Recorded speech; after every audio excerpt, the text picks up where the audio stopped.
RCF. On nous fait parfois croire que l'un des principaux maux dont souffrent nos contemporains serait celui de l'hyperconnexion.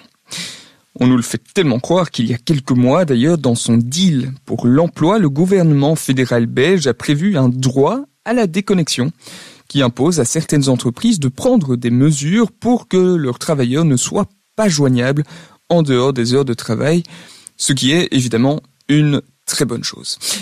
On nous le fait tellement croire que les agences de voyage et annonceurs en tout genre en profitent. En ce mois de février un peu tristounet, c'est vrai, ils nous proposent de nous évader, d'aller profiter ailleurs, de nous offrir, en réalité de nous payer, une pause détente, de partir en escapade ou de prendre un bon bain de soleil. Sur le web, les offres pullulent. Ici, on nous vend une box cadeau 3 jours de déconnexion.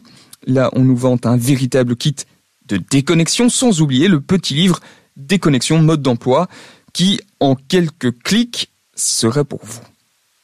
Mais si on nous fait tellement croire que l'un des principaux maux dont souffrent nos contemporains serait celui de l'hyperconnexion, sans doute est-ce parce que ce n'est certainement pas tout à fait faux, mais ce n'est pas pour autant entièrement vrai, car il nous semble plutôt que l'un des principaux maux dont souffrent nos contemporains serait en fait moins la difficulté à se déconnecter que l'incapacité à se connecter. Vraiment. N'avons-nous pas parfois l'impression de surfer sur nos vies plutôt que de les vivre pleinement ?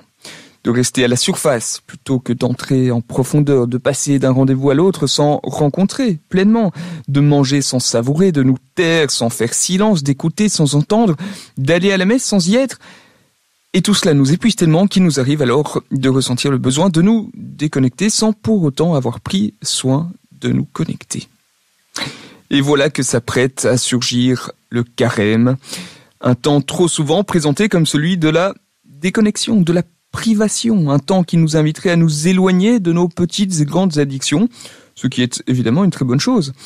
Mais n'oublions pas le sens de cette traversée, son unique objectif.